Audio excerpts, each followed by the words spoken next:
ചിലർക്ക് സന്തോഷമായേക്കാം, അത് തുടരട്ടെ. നടൻ കിച്ചുവുമായി വേർപിരിയുന്നുവെന്ന് നടി റോഷ്ന. അങ്കമാലി ഡയറീസിലൂടെ ശ്രദ്ധേയനായ നടനാണ് കിച്ചു ടെല്ലസ്. അജഗജാന്തരം എന്ന ചിത്രത്തിലൂടെ കിച്ചു തിരക്കഥാകൃത്തുമായി. അഭിനേത്രിയും മേക്കപ്പ് ആർട്ടിസ്റ്റുമായ റോഷ്ന റോയ് സോഷ്യൽ മീഡിയയിൽ ശ്രദ്ധേയ താരമാണ്. ഇവരുടെ വിവാഹം വലിയ ആഘോഷമായത് സോഷ്യൽ മീഡിയയിൽ ട്രെൻഡിംഗ് ആയിരുന്നു. ഇപ്പോഴിതാ 5 വർഷത്തെ മനോഹരമായ ദാമ്പത്യ ജീവിതം നിർത്തുന്നുവെന്ന് അറിയിച്ചിരിക്കുകയാണ് ഇരുവരും. ദാമ്പത്യ ജീവിതം അവസാനിപ്പിച്ചതായി റോഷ്ന റോയ് തന്നെയാണ് സോഷ്യൽ മീഡിയയിലൂടെ അറിയിച്ചത്.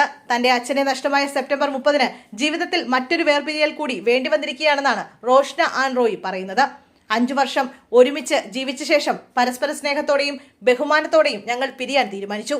നല്ല ഓർമ്മകൾക്ക് നന്ദി. നിങ്ങളുടെ പ്രാർത്ഥനകൾ വേണം. ജീവിതത്തിലെ പുതിയ അധ്യായത്തിന് തുടക്കം കുറിക്കുമ്പോൾ സ്വകാര്യത നൽകണമെന്ന് അഭ്യർത്ഥിക്കുന്നു എന്നാണ് റോഷ്ന റോയ് സോഷ്യൽ മീഡിയയിൽ കുറിച്ചത്.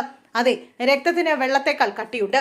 അതുകൊണ്ടാണ് ഞാൻ മാറി നിന്നതും നിങ്ങൾക്ക് ആവശ്യമായ സ്പേസ് നൽകിയതും. ഞാൻ സ്വതന്ത്രയാണ്, അദ്ദേഹം സ്വതന്ത്രനാണ്. എല്ലാവരുടെയും സമാധാനമാണ് ഞാൻ ആഗ്രഹിക്കുന്നത് എന്നും റോഷ്ന പറയുന്നു. ഞങ്ങൾ വളരെ അടുത്ത സുഹൃത്തുക്കളായിരുന്നു.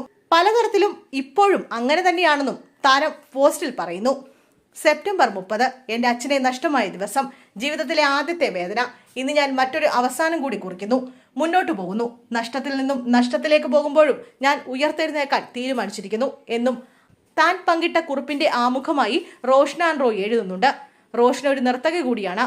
വർണ്ണത്തിൽ ആശങ്ക എന്ന ചിത്രത്തിലൂടെയാണ് അവർ സിനിമയിൽ അരങ്ങേറ്റം കുറിച്ചത്. ഒരു അഡാർ ലവ്, സുല്ല്, പാപം ചെയ്യാത്തവർ കല്ലെറിയട്ടെ തുടങ്ങിയ ചിത്രങ്ങളിലും അവർ അഭിനയിച്ചിട്ടുണ്ട്. അതേസമയം അങ്കമാലി ഡയറീസ് എന്ന ചിത്രത്തിലൂടെയാണ് കിച്ചു തിരക്കഥാകൃത്തെന്ന നിലയിൽ ശ്രദ്ധേയനായത്. തണ്ണീർമത്തൻ ദിനങ്ങൾ എന്ന ചിത്രത്തിലും അദ്ദേഹം അഭിനയിച്ചിട്ടുണ്ട്. അജഗജാന്തരം എന്ന ചിത്രത്തിനും തിരക്കഥ ഒരുക്കിയിട്ടുണ്ട്.